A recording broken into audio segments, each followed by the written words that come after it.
Hello everyone, welcome back to my channel score max 6 to 10। YouTube पर भी डालिएगा, Instagram पे तो मेरा चैनल खुल के आ जाएगा। इसमें 1 से लेके 10 चैप्टर तक हम क्लास 10 का सॉल्यूशन डाल दिए हैं।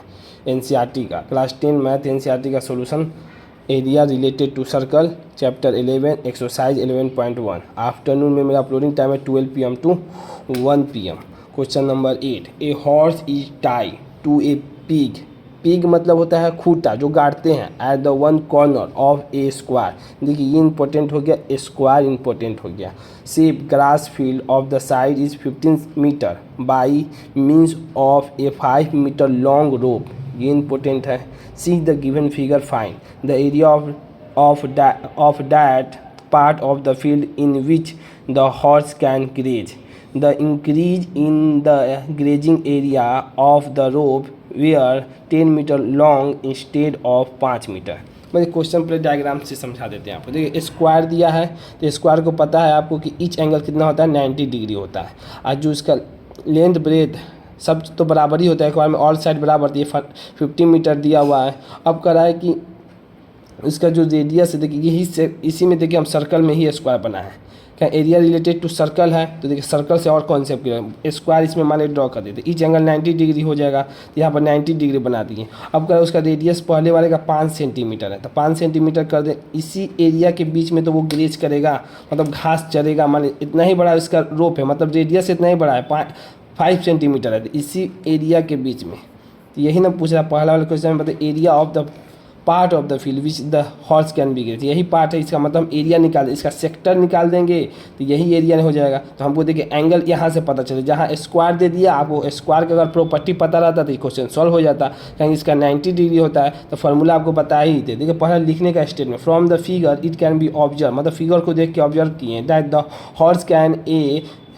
horse can graze a sector of 90 degree in the circle of 5 meter radius. Area that can be the grazed by the horse, area of the sector OACB। OACB नाम दे देते हैं तो OACB यही sector area निकालना है। तो formula क्या बताया था आपको, θ/360 into pi r square. Area निकालना है तो पाई आर स्क्वायर, तो देखिए यही स्क्वायर से हमसे क्या मिल गया, 90 डिग्री बाई 360। पाई का वैल्यू कितना पुट करना, 3.14 रेडियस कितना 5 इंटू 5 तो कितना आ गया, अगर डिवाइड करके कटा दीजिएगा तो 19.625 metre square, unit metre square में। ये पहला क्वेश्चन हो गया आपका।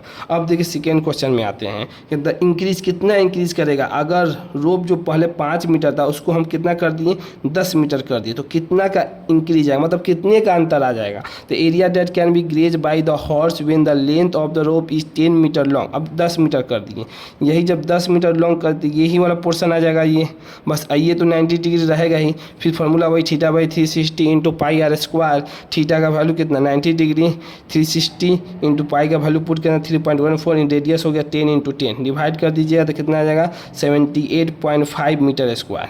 अब देख इंक्रीज निकालने के लिए पूरा निकालना है, ये अंदर वाला, ये पूरा बाहर वाला हो गया, ये अंदर वाला। इस बड़े वाले में से छोटे वाला माइनस कर दीजिएगा तो आपको पता चल जाएगा कितना इंक्रीज कर रहा है grazing area. Increase in grazing area, the area that can be graze by 10 metre बड़े वाले का जो रेडियस लिए हैं इसका, और area that can be graze by 5 metre जो छोटे वाला रेडियस निकालें 5 मीटर। ये तो कितना दिया वाला बड़े वाले का 78.5 metre square, 78.5 metre square minus 19.625 को सब्ट्रैक्ट कर दें कितना 58.875 मीटर स्क्वायर। यही आपका क्वेश्चन नंबर 2 का कंप्लीट सॉल्यूशन हो गया। बस इसमें क्या इंपॉर्टेंट था, स्क्वायर देने का मतलब कि आपको अपने से पता होना चाहिए कि स्क्वायर का 90 डिग्री होता है। बस इससे क्या हो गया, आपका थीटा निकल जाएगा, थीटा का वैल्यू पुट कीजिए तो एरिया निकल जाएगा, और इंक्रीज निकालना है तो दोनों का अंतर, बस यही छिपा दिया था। यही ज्योमेट्री का आपको प्रॉपर्टी पता होना चाहिए, मिक्सअप ऑफ क्वेश्चन आपको देगा क्वेश्चन, ये हमेशा ध्यान देना है। और क्वेश्चन तो वही है जो पहला दूसरा जो जैसे क्वेश्चन बना रहे थे वही सेम क्वेश्चन था। यही क्वेश्चन नंबर 8 आपका कंप्लीट सॉल्यूशन हो गया। अगर वीडियो पसंद आई हो तो इसे लाइक करें, अपने दोस्तों के साथ शेयर करें, चैनल को सब्सक्राइब करें। Thank you so much.